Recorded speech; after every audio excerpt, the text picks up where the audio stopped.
Misa pada pagi hari ini dipersembahkan kepada Tuhan untuk mohon kedamaian kekal bagi jiwa Bapak Stefanus Budiarto yang telah dipanggil Tuhan 6 tahun yang lalu. Semoga karena kerahiman Allah ia diampuni semua dosanya dan diperkenankan hidup kekal bersama para kudus di surga. Dalam nama Bapa dan Putra dan Roh Kudus.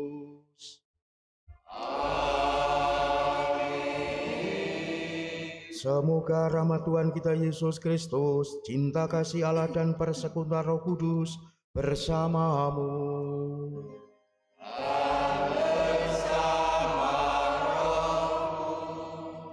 Kami mengenangkan kasih setiamu ya Allah dalam rumahmu yang kudus. Seperti namamu memenuhi seluruh bumi, demikian juga kemasyuranmu ya Allah. Tangan kananmu penuh dengan keadilan. Saudara-saudari yang terkasih, kita memasuki hari Minggu biasa yang ke-14. Adanya perasaan kecewa dan patah hati, kehilangan semangat merupakan hal yang wajar dialami ketika seseorang mengalami penolakan. Penolakan selalu dialami para nabi. Bahkan Yesus pun mengalami hal yang sama. Namun penolakan tidak dibalas Yesus dengan kemarahan, tetapi justru dengan sikap yang lemah lembut. Cinta akan perutusan menjadi pondasi dasar untuk mengatasi penolakan yang dialami. Kita diteguhkan melalui Ekaristi ini agar menghayati kelembutan hati dalam menghadapi penolakan yang kita alami dalam kehidupan kita sehari-hari. Karenanya marilah dengan rendah hati pula kita akui kita orang berdosa, kita mohon ampun supaya kita diperkenankan untuk merayakan peristiwa yang menyelamatkan ini.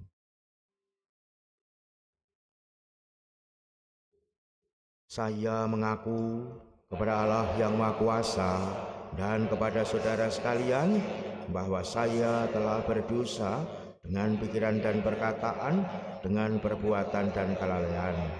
Saya berdosa, saya sungguh berdosa.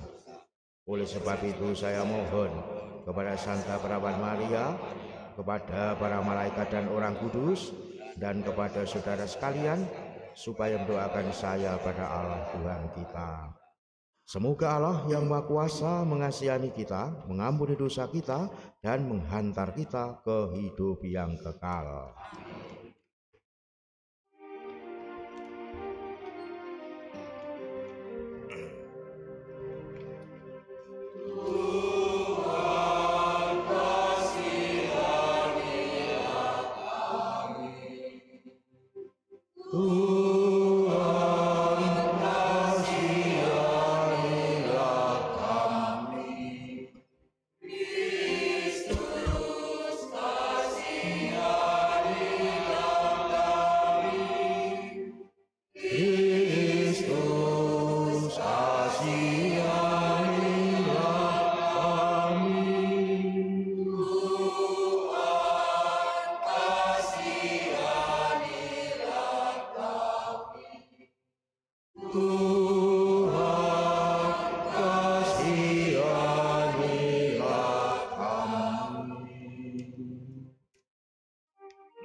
Kemuliaan kepada Allah di surga dan damai di bumi kepada orang yang berkenan padanya. Kami memuji Dikau, kami meluhurkan Dikau. Kami menyembah Dikau.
Marilah kita berdoa.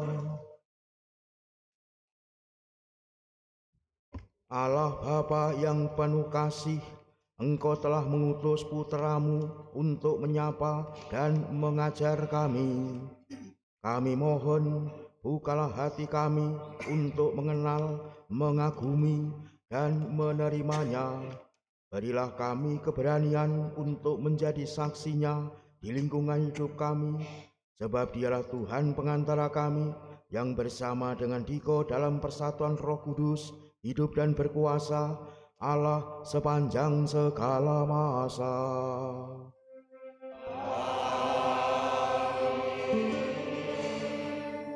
Marilah kita mendengarkan sabda Tuhan.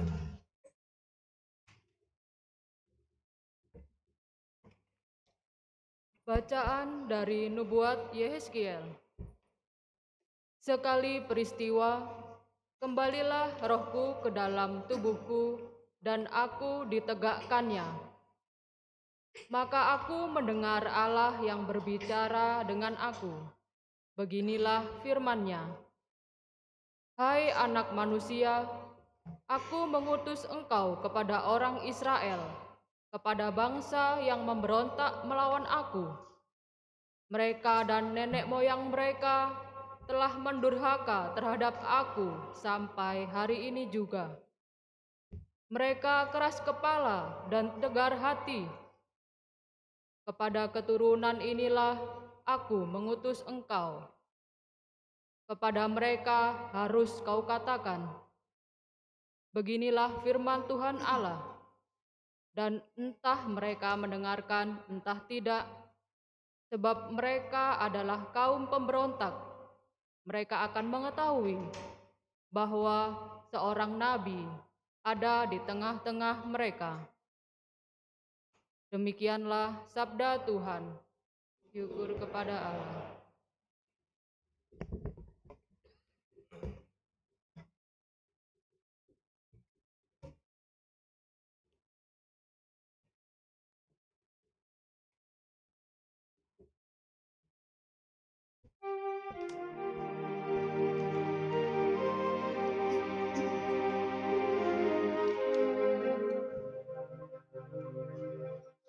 Tuhan sudah dengarkan rintihan umat-Mu. Tuhan sudi dengarkan rintihan umat-Mu. Kepadamu aku melayangkan mataku, Engkau yang bersemayam di surga, seperti mata para hamba laki-laki memandang kepada tangan tuannya. Tuhan sudi dengarkan rintihan umat-Mu. Seperti mata hamba perempuan memandang kepada tangan nyonyanya, demikianlah mata kita memandang kepada Tuhan Allah kita, sampai Ia mengasihani kita. Tuhan sudi dengarkan rintihan umat-Mu. Kasihanilah kami ya Tuhan, kasihanilah kami, sebab kami sudah cukup kenyang dengan penghinaan. Sudah cukup kenyang jiwa kami dengan olah-olah orang yang merasa aman, dengan penghinaan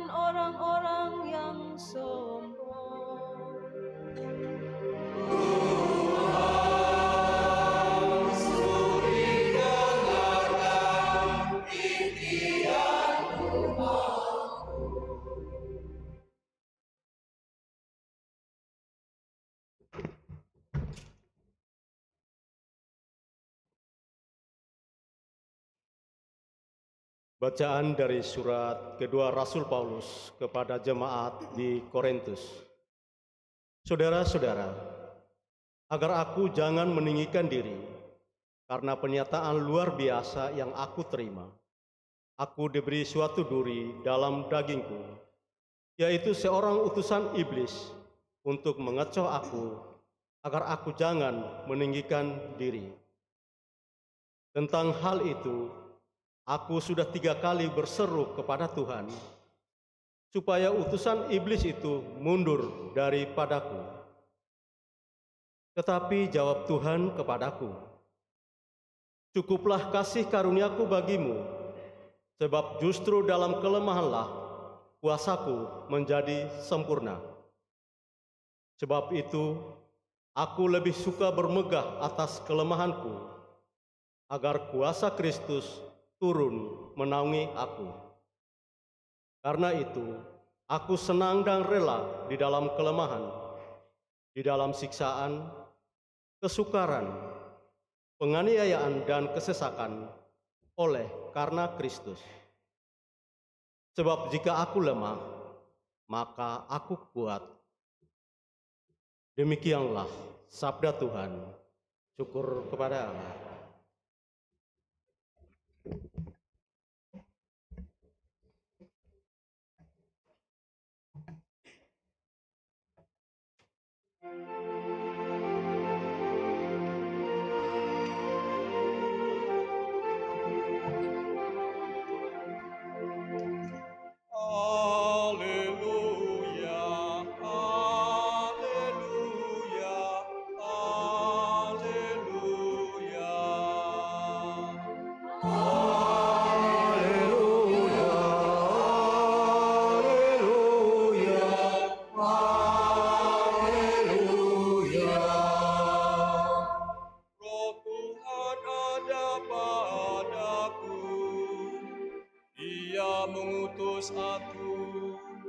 Menyampaikan kabar baik kepada orang miskin.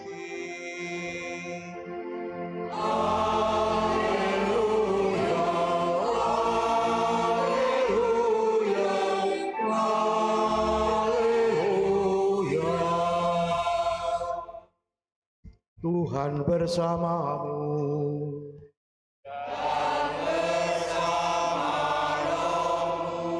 Inilah Injil suci menurut Markus.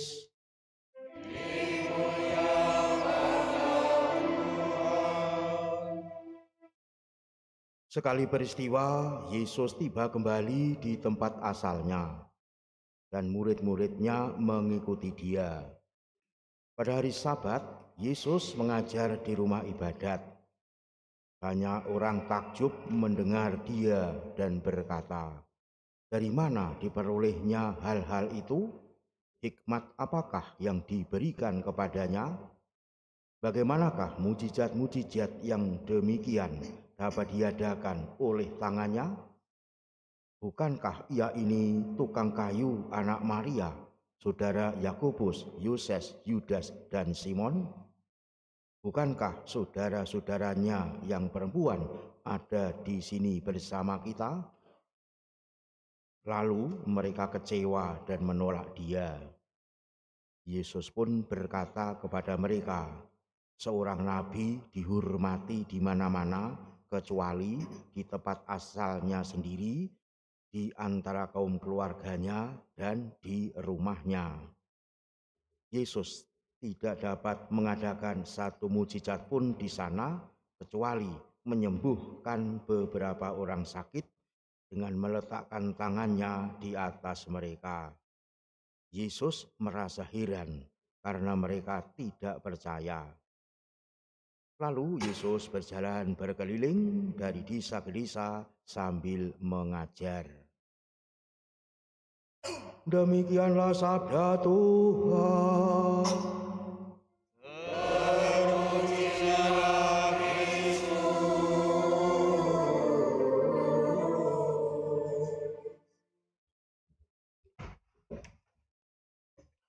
Saudara-saudari yang dikasihi Tuhan, setelah sekian waktu Tuhan Yesus berkarya di daerah Galilea, antara lain di kota Caesarea Filipi maupun di kota Kapernaum. Rupanya ia memutuskan kembali ke tempat asalnya. Kalau di Indonesia dikenal dengan ungkapan pulang kampung. Namun kali ini ia kembali ke tempat asalnya disertai oleh para muridnya. Dan seperti biasanya, walaupun ia pulang kampung, berarti di kampungnya ia tidak mengadakan aktivitas alias libur, bisa memperpanjang tidur, tidak.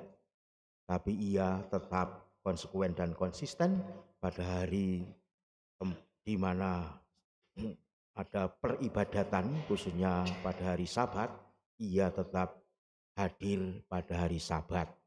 Maka ia pun pada hari Sabat itu mulai mengajar di rumah ibadat mereka, yakni berupa sinagoga yang ada di Nazaret. Di kota kecil yang pada waktu itu jumlah penduduknya hanya sekitar 500 sampai 1000 orang, tentu sangat mudahlah orang mengenal satu sama lain. Demikianlah ketika Yesus tampil di mimbar, asal-usulnya pun segera diketahui atau dikenali orang. Awalnya mereka takjub mendengarkan pengajaran Yesus, tetapi kemudian mereka melontarkan pertanyaan yang meremehkan, bahkan menyerang pribadi Yesus. Bukankah ia ini tukang kayu anak Maria, saudara Yakobus, Yoses, Yudas, dan Simon? Di sini sikap sok tahu mereka mulai bekerja. Dari berlagak tahu kemudian meremehkan, dan pada ujungnya mereka menjadi kecewa dan menolak Yesus. Markus bab 6 ayat 3 seperti kita dengar tadi. Artinya mereka tidak mau percaya kepada Yesus. Saudara-saudari yang dikasihi Tuhan, tidak dapat dipungkiri bahwa di balik sikap sok tahu itu terselip kesombongan. Orang-orang Nazaret ini lebih mempedulikan asal-usul Yesus daripada hikmat dan mujizat Yesus. Karena mereka sesama orang Nazaret, mereka rupanya merasa tidak ada yang istimewa pada Yesus. Bahkan mungkin ada di antara mereka yang merasa lebih hebat daripada Yesus. Inilah jebakan sikap sok tahu. Dari sikap sok tahu muncullah rasa puas diri, ketidakpedulian, dan sikap meremehkan. Kemudian seperti kita lihat, sikap sok tahu itu dapat dengan cepat berubah menjadi ketidakpercayaan. Saudara-saudara yang dikasihi Tuhan, Alkitab memberi banyak kesaksian bagaimana ketidakpercayaan itu dapat berakibat fatal pada hidup manusia. Terusirnya Adam dan Hawa dari Taman Eden atau Firdaus disebabkan oleh hilangnya kepercayaan kepada Tuhan. Kitab Kejadian bab 3. Air bah yang menghancurkan seluruh kehidupan di zaman Nuh disebabkan pula oleh ketidakpercayaan manusia pada Tuhan. Kitab Kejadian bab 6 dan bab 7. Karena ketidakpercayaan bangsa Israel di kaki Gunung Sinai dengan anak lembu emasnya mengakibatkan ada 3.000-an orang terbunuh. Kejadian bab 32 1 sampai 6. Musa batal masuk tanah terjanji karena lunturnya kepercayaan pada Tuhan. Bilangan bab 20 ayat 12. Akhir tragis Yudas Iskariot yang bunuh diri pun disebabkan karena ia tidak lagi percaya kepada Yesus. Matius bab 27 ayat 3 sampai 10. Maka kepada orang-orang Farisi yang menolak untuk percaya, Yesus menyatakan secara langsung, "Karena itu tadi aku berkata kepadamu bahwa kamu akan mati dalam dosamu. Sebab jikalau kamu tidak percaya bahwa akulah dia, kamu akan mati dalam dosamu." Yohanes bab 8 ayat 24. Akibat yang sama dialami oleh orang-orang Nazaret. Dikatakan ia tidak dapat mengadakan satu mujizat pun di sana kecuali menyembuhkan beberapa orang sakit dengan meletakkan tangannya atas mereka. Ia merasa heran atas ketidakpercayaan mereka. Markus bab 6 ayat 6a. Yesus merasa heran. Mengapa justru orang-orang sekotanya lah yang menutup diri dari karya rahmat dan keselamatan Tuhan yang diberikan kepada mereka secara cuma-cuma. Mengapa mereka lebih memilih kehilangan kesempatan menyaksikan karya-karya yang luar biasa dari Tuhan dalam hidup mereka? Markus bab 6 ayat 5 sampai 6. Inilah akibat jebakan sikap sok tahu itu. Mereka mengira bahwa mereka mengenal Yesus, tetapi tidak bisa melihat Tuhan di dalam dirinya. Pada akhirnya mereka kecewa menolak keselamatan yang sungguh-sungguh diberikan kepada mereka. Sayang sekali. Saudara-saudari yang dikasihi Tuhan, apa yang terjadi di kota Nazaret ini mungkin dapat memberikan penjelasan mengapa banyak orang beriman yang berpuluh-puluh tahun mengikuti Yesus, tetapi imannya tidak berkembang atau bertumbuh, bahkan cenderung mundur, apatis, dan akhirnya meremehkan segalanya yang berkaitan dengan Yesus. Bahkan pada penghujungnya murtad. Mungkin juga peristiwa ini membantu kita untuk memahami mengapa orang-orang yang kita anggap sangat religius justru mereka juga sering bersikap sangat tidak manusiawi, berlaku sedemikian keras dan tidak peduli kepada siapapun, bahkan cenderung bertindak kejam dan menghalalkan segala cara. Tidak mustahil mereka terjebak pada sikap sok tahu tersebut. Saudara-saudari yang dikasihi Tuhan, memang saat bertemu dengan seseorang yang merasa paling tahu akan segala hal, padahal ia sendiri belum bisa menjamin kebenarannya, kita merasa menjadi tidak nyaman dan bahkan lalu menjuluki orang tersebut sebagai orang yang sok tahu, sikap yang membuat manusia lain kesal atau mungkin jengkel. Saudara-saudara yang dikasihi Tuhan, Tuhan Yesus itu begitu kaya. Ia bagaikan sumur yang kedalamannya tidak ada batasnya. Semakin dalam kita mengenalnya, semakin banyak yang perlu kita pelajari. Maka manakala kita menghadapnya, sikap yang paling baik adalah sikap rendah hati yang mau terus belajar kepadanya. Ia sungguh telah terbuka hatinya memanggil kita, mengundang kita siapapun. Datanglah kepadaku kamu semua, terutama yang lesu dan berbeban berat. Karena aku sungguh lemah lembut dan rendah hati, maka belajarlah daripadaku. Itulah yang ia tawarkan kepada kita semua, siapapun kita. Tidak ada yang dibeda-bedakan. Tuhan Yesus tidak pernah bertindak ban cindi, ban siladan. Demikian dalam ungkapan Jawa. Kita harus waspada terhadap jebakan sikap sok tahu tersebut, karena sikap yang merasa diri mengenal Tuhan, padahal sejatinya hatinya tetap menjauh dari dirinya atau menjauh dari Allah. Dan ini sekali lagi bisa terjadi pada siapapun yang merasa diri mengimani Tuhan. Saudara-saudari yang dikasihi Tuhan, dilihat dari konteksnya, Kisah Injil yang kita dengar pada hari ini adalah dipersoalkannya identitas Yesus yang berujung pada penolakan orang Nazaret, orang-orang sekampungnya. Lalu pertanyaan bagi kita, kalau demikian halnya, yang kini berperan sebagai orang Nazaret itu siapa?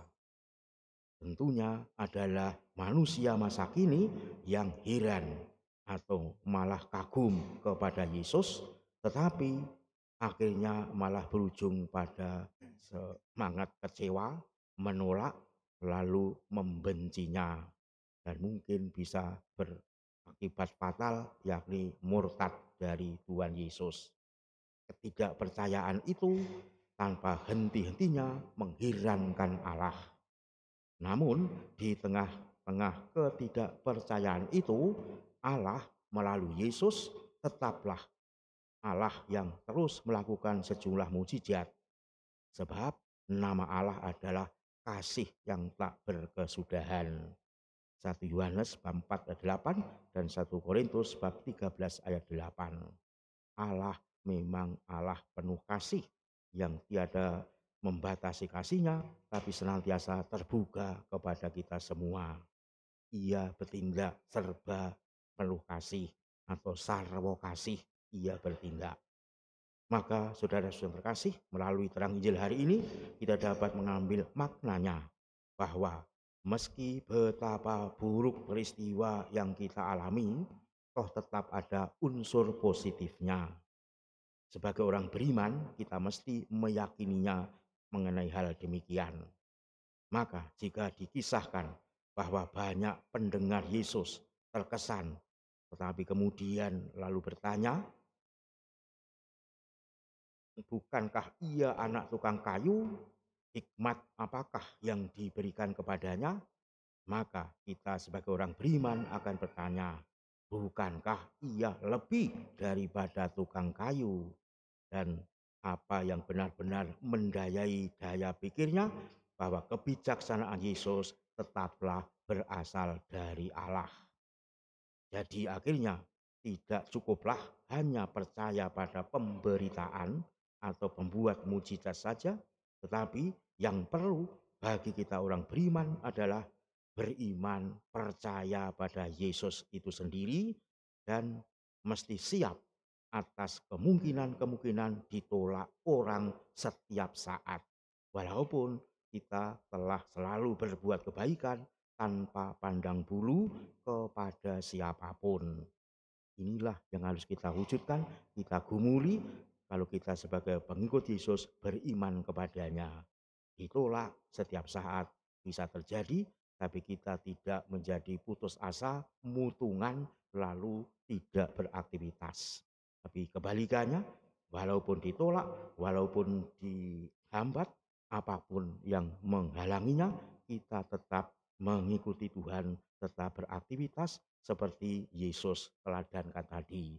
Ia tetap mengajar dari desa ke desa untuk mewartakan keselamatan manusia yang benar-benar diberikan oleh Allah yang penuh kasih. Mari kita wujudkan